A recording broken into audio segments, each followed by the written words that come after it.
These are the chilling facts about a death that launched a million theories and turned an elevator video into one of the most disturbing pieces of footage ever captured, accumulating nearly 30 million views and becoming one of true crime's most enduring mysteries. This is the mysterious death of Elisa Lam at Los Angeles' infamous Cecil Hotel, also known as Stay on Main.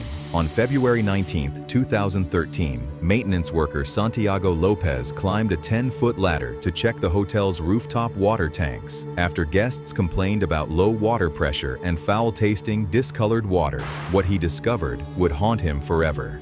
I noticed the hatch to the main water tank was open and looked inside and saw an Asian woman lying face up in the water, approximately 12 inches from the top of the tank. The woman was 21-year-old Elisa Lam, a Canadian student who had vanished from the Cecil Hotel 19 days earlier. But Elisa's death was just the latest tragedy to strike a building that had been collecting dark stories for nearly 90 years, including its connection to one of Los Angeles' most notorious unsolved cases. The Cecil Hotel opened its doors on December 20, 1924, as a luxurious 700-room establishment in downtown Los Angeles. Elizabeth Short, known as the Black Dahlia, was allegedly seen at the Cecil Hotel in the days before her brutal murder in 1947, forever linking the building to LA's most infamous cold case. What was meant to be a beacon of elegance quickly transformed into something far more sinister. By the time Elisa checked in on January 26, 2013, the hotel had witnessed at least 16 sudden or unexplained deaths. The building's manager, Amy Price, claimed she had personally witnessed 80 deaths during her tenure from 2007 to 2017. The Cecil's guest registry reads like a who's who of America's most notorious criminals. In the 1980s, Richard Ramirez, the Night Stalker serial killer, called the hotel home while terrorizing Los Angeles. In 1991, Austrian serial killer Jack Unterweger stayed at the Cecil and strangled at least 3 women in the surrounding area. The hotel's location in Skid Row, one of LA's most troubled neighborhoods, seemed to attract both victims and predators in equal measure. Into this dark history walked Elisa Lam, a bright young woman from Vancouver, British Columbia, born on April 30, 1991. Her family had immigrated from Hong Kong, where her parents David and Yina ran a restaurant in Burnaby. Elisa was studying at the University of British Columbia, though she struggled academically, managing to complete only 3 courses during her 3 years there. Behind her vibrant exterior, Elisa battled bipolar disorder and depression. She'd been prescribed multiple medications. Her family kept her mental illness private, and according to them, she'd never expressed suicidal thoughts or made attempts on her life. However, Elisa had a troubling pattern of not taking her medications consistently. When she stopped, she would experience hallucinations so severe that she would hide under her bed for protection. She'd been hospitalized at least once for these episodes. In January 2013, Elisa embarked on a solo trip to California, traveling by Amtrak and intercity buses. She visited the San Diego Zoo, posting cheerful photos on social media that showed no signs of the tragedy to come. On January 26th, she arrived in Los Angeles and checked into the Cecil Hotel, which had been rebranded as Stay on Main in 2011. Hotel staff noticed problems almost immediately. Elisa was initially assigned to a shared room on the 5th floor, but her roommates quickly complained about her odd behavior, as the hotel's lawyer would later describe it. Elisa was leaving notes for her roommates that said, "Go home and go away." She would lock the door to their room and require a password for entry. After just 2 days, the hotel moved her to a private room. Her erratic behavior extended beyond the hotel. A few days before her disappearance, she attended a live taping of Conan in Burbank, but was escorted off the premises by security due to disruptive behavior. Despite these incidents, Katie Orphan, manager of the Last Bookstore, remembered her final public appearance differently. She was outgoing, very lively, very friendly, Orphan recalled, describing how Elisa browsed for gifts to take home to her family. January 31, 2013 was the last day anyone saw Elisa alive. It was also the day she was supposed to check out and continue her journey to Santa Cruz. When her parents didn't hear from her, they knew something was wrong. They called the LAPD on February 1st, but the official missing person report wasn't filed until February 8th. The police investigation began with searches of the hotel. Officers combed through Elisa's room and deployed search dogs throughout the building, including on the rooftop. The dogs found nothing. Hotel manager Amy Price later said she had a bad feeling about Elisa's disappearance from the beginning. She was traveling alone, and I really thought that she must have gotten mixed up with the wrong crowd, and that wouldn't be hard to do in downtown Los Angeles.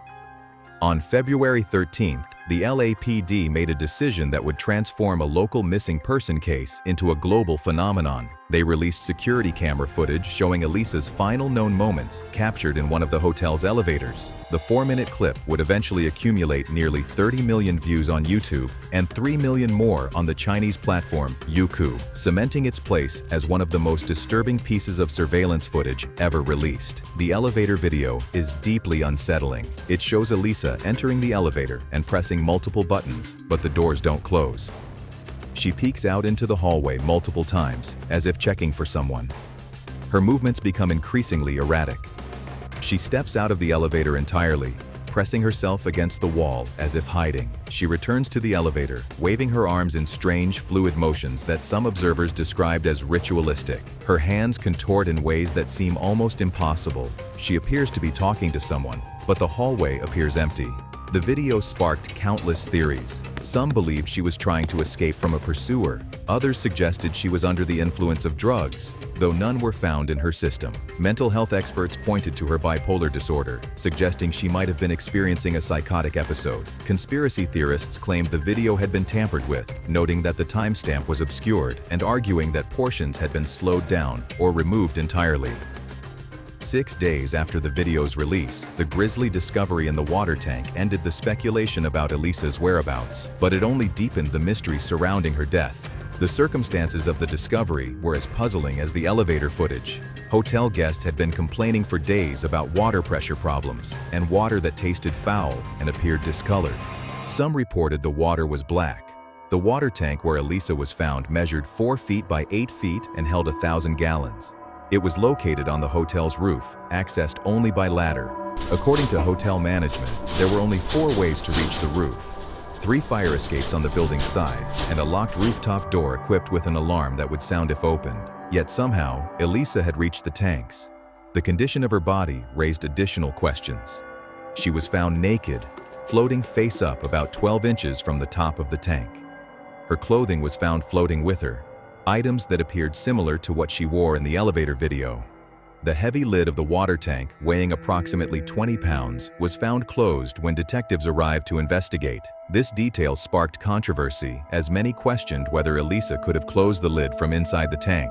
However, Santiago Lopez, the maintenance worker who discovered her body, insisted the hatch had been open when he found her. He claimed he closed it after making the gruesome discovery, though this contradicts police reports that described finding the lid already closed. The autopsy, performed on February 21st, proved inconclusive in determining the manner of death. 4 months later, in June 2013, the Los Angeles County Coroner's Office ruled Elisa's death an accidental drowning with bipolar disorder, listed as a significant contributing factor. The ruling satisfied few observers, particularly given the unusual circumstances surrounding her death. Dr. Jason Tovar, a forensic pathologist not involved in the case, later explained the limitations of public information. All of the background information that's used to rule this as an accident is not necessarily made available to the public. I think that for people on the internet, you really don't have the full story in front of you. You don't have all the facts. The case took on a life of its own online, spawning countless theories and investigations by amateur sleuths. Unfortunately, this digital manhunt had real-world consequences for innocent people. Pablo Vergara, a death metal musician who performed under the name Morbid, became a target when internet investigators decided he was responsible for Elisa's death. They flooded him with death threats and managed to get his social media accounts deactivated. The harassment became so severe that Vergara nearly died by suicide. Hard evidence later proved he was actually in Mexico during Elisa's stay at the Cecil. The case's cultural impact extended far beyond amateur investigations. Documentary filmmaker Joe Berlinger, known for his acclaimed true crime works including Paradise Lost and Conversations with a Killer, The Ted Bundy Tapes, directed the definitive Netflix series examining the case. The industrial rock band Squy ND released a single titled Elisa Lam in 2018 with a music video that recreated the elevator security footage. The pop duo, the Zolas, created their video, Ancient Mars, as an idealized representation of Elisa's last day, with singer Zach Gray explaining, It bugged me how tidily people explained away her disappearance with drugs or mental illness. In September 2013, Elisa's parents filed a wrongful death lawsuit against the Cecil Hotel, but it was dismissed in December 2015. The case gained renewed attention in February 2021 with the release of Berlinger's Netflix documentary series, Crime Scene: The Vanishing at the Cecil Hotel. Berlinger later noted that what he considered the more outlandish theories are incredibly disrespectful to Elisa's memory and her family's grief. The documentary highlighted an eerie coincidence that had captured conspiracy theorists' attention. Lam Elisa is the name of a tuberculosis test, which spells Elisa Lam's name backward. The test stands for lipoarabinomannan, enzyme-linked immunosorbent assay, and around the time of Lam's death, it was being studied near the hotel. While purely coincidental, this detail fed into the supernatural theories surrounding the case. The parallels to fictional horror also seem too convenient for some observers. The 2005 film Dark Water, a remake of a Japanese horror movie, features a missing girl whose body is discovered in a water tank atop an apartment building, an almost exact echo of Elisa's fate. These parallels inspired the creators of American Horror Story to base their Hotel Cortez on the Cecil, though they didn't specifically reference Elisa's case in their episodes. Mental health experts offered more grounded explanations for Elisa's behavior and death. Forensic psychotherapist Michael Drain explained, "If you have a predisposition to psychosis through a pre-existing condition like bipolar disorder, then a stressor or not taking your medications, or even a lack of sleep, can cause a manic or psychotic state." Dr. Judy Ho, a clinical and forensic neuropsychologist, noted that Elisa's elevator behavior was consistent with someone experiencing a severe psychiatric episode. Adding to the mystery was the continuation of Elisa's Tumblr blog after her death. Posts continued to appear on Nouvelle Nouveau, presumably through Tumblr's queue feature that allows users to schedule posts in advance. Her phone was never recovered, either with her body or in her hotel room, leading to questions about whether the continued posts resulted from phone theft, hacking, or the automated queue system. Today, the Cecil Hotel stands transformed but not redeemed. The building closed for renovations in 2017, with plans to convert it into affordable housing. After delays caused by the COVID-19 pandemic, it reopened in December 2021 as a housing complex operated by the Skid Row Housing Trust, providing units for individuals experiencing homelessness. However, the building's troubled history continues. Residents have complained about black mold, vermin infestations, leaks, and unsanitary conditions.